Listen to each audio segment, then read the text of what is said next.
as everything changes with age, and towards the end of their playing days, when they were playing that song, and those of us who were really hungry for all the Dead songs we had always heard, it was almost like, oh, he's playing this song again. Why is he playing this slow song? But where it really kind of hit me for the first time was at the Fare Thee Well show when they sang it, and that again was like the second to last song the last night. Right. And they pulled it out and they sang it, and it had a much more poignant sense to it, and it really, I've gone back now on YouTube and watched Jerry sing it a few times, and as much as it's at a speed and a tempo that wasn't the speed and tempo that I necessarily preferred, I think it certainly was, like you say, Jerry telling the story of life, or Robert Hunter and Jerry doing it with the music, and things slow down and you stop and you appreciate it. It was fairly typical for the Dead to slip a ballad in towards the end of the second set. Yes. Broke Down Palace, or Wharf Rat, Stella Blue, kind of just to bring the crowd down before that one last rave up to finish the set and then the encore. Yep. So it was kind of a way to literally bring everybody down from where the high peaks they were on, calm everybody down. But back to Days Between, some of my favorite lyrics there about, well, it starts out with death. Yes. Old man's passing away. Then he goes back to childhood and the phantom ships on phantom sails. And then, how's it go? The part I like is about manhood. We grew into our shoes. We told them where to go. We gave all we had to give. How much we'll never know. Yeah, that's right. So back to business, though. I mean, a little bit of business on this podcast. Yes, sir. We started talking about that very controversial subject last time, banking, and how there's forces in this who don't want to give banking to the cannabis industry. Well, Colorado has consistently done about $1.5 billion a year in top line sales. Other states more, other states less. But the point is, there's various times in almost every marijuana business where you have to get by without a checking account. But as we like to say, we don't have banking. We're lucky to have a checking account. All we're asking for is a checking account, a place we can put our money. And so I've dealt with that for many years. For one thing, you're always going to have cash on the front. The customer are generally going to pay in cash. Now, some dispensaries may take credit cards. If they do, MasterCard and Visa may not know they're a marijuana business. MasterCard and Visa are not on board, so we don't have merchant services. For some reason, debit cards are okay. Not quite sure why, but debit cards, a lot of our clients at Bridge West take debit cards, which seems to be just fine. Again, I'm not an expert in banking, so I don't know why. But it is very dangerous and very inconvenient not to be able to pay your bills with a check. People think they're being watched. People have to take different routes home at night. You're still handing a lot of cash. So even if we do get banking and checking accounts for cannabis businesses, which in Colorado, we're lucky enough to have about 5 financial institutions openly banking the industry. And they have their own methods of doing that. The federal guidelines for banking is something called FinCEN, Financial Crimes Network. Enforcement Network. There you go. And there are actually rules in the FinCEN guidelines on how to bank a marijuana business. Right, we get your suspicious activity reports. We have our own SAR. We have an SARM for Right. marijuana. Right. And so, but the thing is, if a bank wants to bank a marijuana business and give them a checking account, then they have to build a very robust internal compliance department. And a bank is not going to do that for 1 or 2 marijuana accounts. Now, other banks have specialized in marijuana. I don't mind mentioning names. Safe Harbor Credit Union formed a subsidiary called Safe Harbor Private Banking, and they are banking about half our industry. Their deposits in Colorado are over $1 billion a year. But the way they do that is they say, hey, do not come to my bank with $20,000 or $30,000 in 20s that smell like marijuana. Instead, Armored Car takes the money from the dispensary directly to the Federal Reserve in Denver, and the Federal Reserve credits the checking accounts back electronically. Wow. And that's how this bank was able to do this. And they are actually now spreading this concept and these standard operating procedures to credit unions and state chartered banks around the country. And that's how we do it in Colorado. But if you are at a place where you have to pay your bills in cash, some of the stories I can relate of people standing at the utility company for hours. You know how you can pay, you put the money in the slot, and your utility company standing for hours pumping 20s to pay their $50,000 a month utility bill.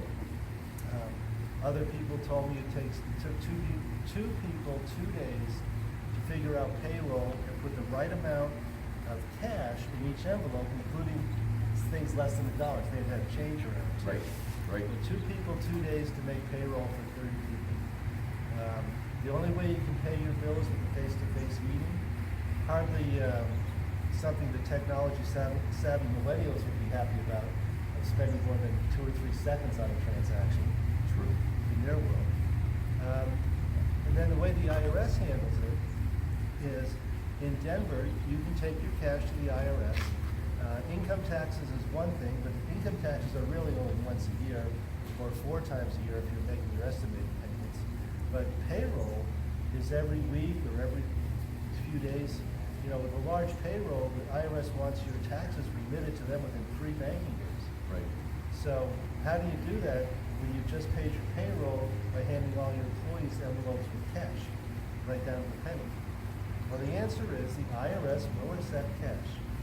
A very good attorney, Rachel Gillette, a few years ago, won an argument with the IRS and said that if you pay your payroll taxes in cash and you make a fair effort to pay them timely, we won't penalize you. The IRS had started out by saying, if you pay us in cash, 20s, I usually say 20s, because that's what you see a lot of in the marijuana business. If you pay us in 20s, we're going to give you a 10% penalty for not paying us with a check.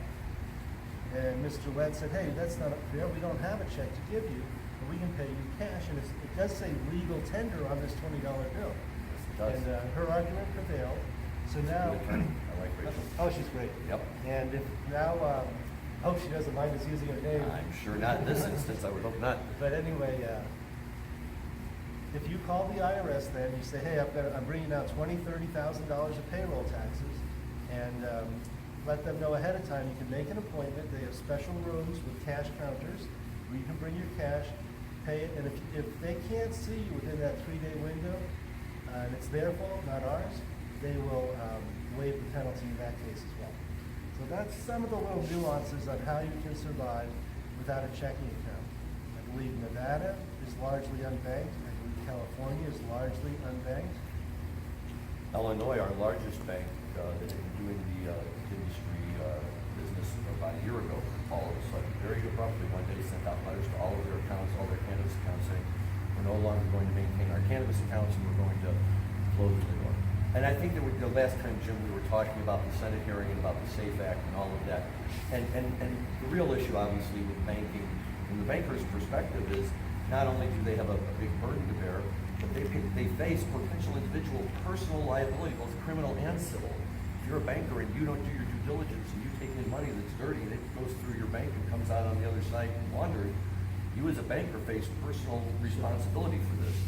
And there's few industries that are going to have sufficient cash flow for a bank to make it worth their while to engage in that kind of risk, or not to do it at least without the level of due diligence that we see now, which makes it almost, economically unfeasible.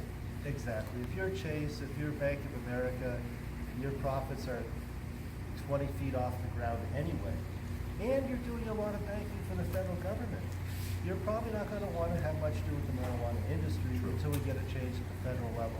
So yes, the bill before Congress is called the SAFE Act, and it is designed to be able to give banks more comfort in opening their doors to the cannabis industry, which, in my opinion, and we'll see if I'm right in a few years, I think smokable, THC-based marijuana is going to be $100 billion industry.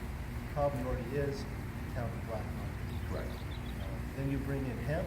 There's a lot of banks that are still on the fence on hemp. Right. Even though it just came off the Controlled Substances Act a few months ago, they're still not ready to jump in even on hemp. I believe that we have over 300 cannabis license holder clients. I don't think there's one of those that have not received the letter that you're talking about, saying your account is closed, you got to scramble like crazy. So Anyway, those are some of the nuances of getting paid in cash.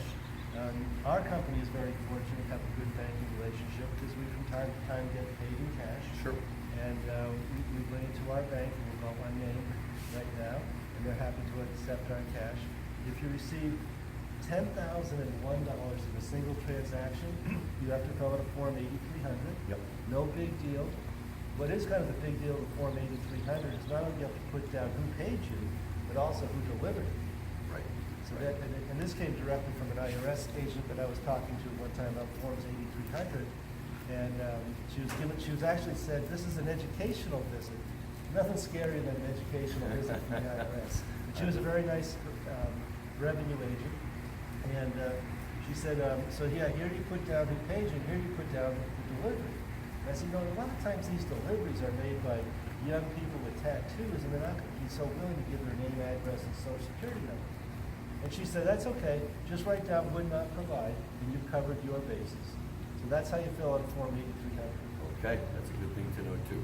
So, lots of interesting stuff with this. We're all sitting around waiting to see how the feds will eventually handle this banking issue and whether common sense will find its way into this industry.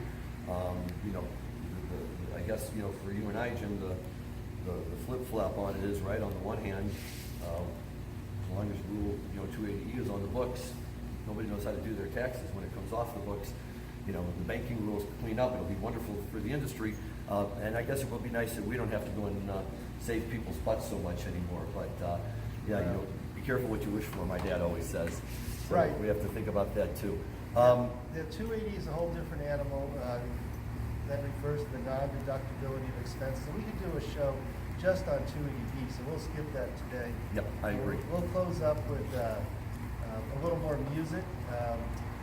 You were going to talk about the exhibit you saw at the Metropolitan Museum of Art in New York City? I have to tell you, Jim, all summer long, you and I have been sitting here talking about rock and roll, and what's really funny about it is that the bands that we're talking about, like Grateful Dead and Dead Company, they've been around forever. Fish has been around forever, but maybe not quite at the same level. Widespread Panic, Tedeschi Trucks, and of course Derek Trucks is the nephew of Butch Trucks, who was the drummer for years and years with the Allman Brothers.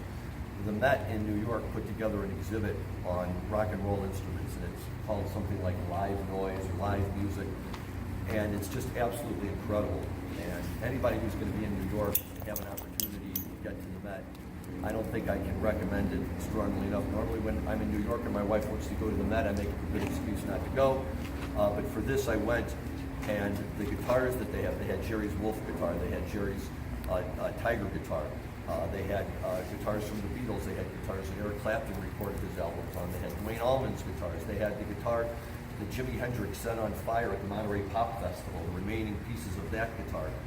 And of the entire exhibit, my favorite one was a blank case with a little note that said, this item is currently on tour with the Rolling Stones. And when you read the card, it was Keith Richards' guitar.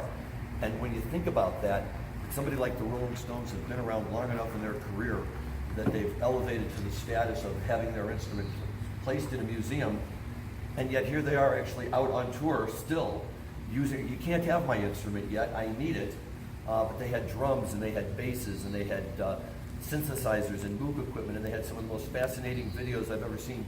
I would go just for this video of Jimmy Page sitting there explaining to a group of people how he created the notes and the instruments the noises on his instruments. And he explained the idea behind the double neck guitar for Stairway to Heaven and how it was the only way he could hit those sounds. And songs that we've all heard all of our lives. Here are the guys behind the scenes talking about how they were created and how they were developed.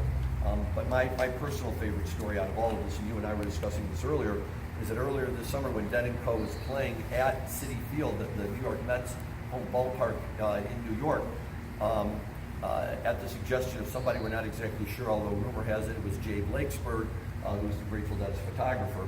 But word was put out that John Mayer should play Wolf that night, since it was right there at the exhibit. Apparently Steve Parrish, who was Jerry's roadie and probably one of the few people they would trust Wolf with, went over, arranged for the guitar to be delivered to Citi Field. John Mayer went out and played the night on Wolf guitar. I'm wearing my Wolf hat. And for those of us who love Jerry, that's a magical instrument and a magical moment. But just to be standing, a foot away from it behind plexiglass was pretty darn cool. So if you haven't gotten there, you should really make an effort to get there while you still can. It's that good. And I've listened to a little bit of that City Field show, and the Wolf guitar sounded great. Always does. Always does. It's funny, I came across my old UMass newspaper a few weeks ago, the edition when the Grateful Dead played our football stadium, May 12, 1979. There's a great picture of Jerry. He's playing his Wolf guitar. Sure. That was his Se- guitar through the 79, 70s, yeah. Yep, wonderful guitar. So, at any rate, for those of you who are trying to get your spouses to go with you to museums in New York, this is a great one to go to. And it was a great exhibit, and we bought the book at the end because why not? We always do. Highly recommend it. And I wasn't at the City Field show, but I've heard video and seen clips. And the cameraman, when John Mayer came on stage with them, zoomed in on that wolf that's on your hat. Yep. And I guess the crowd went crazy when Sure. they realized that Mayer actually had Jerry's Wolf guitar and was about to play it. Yep.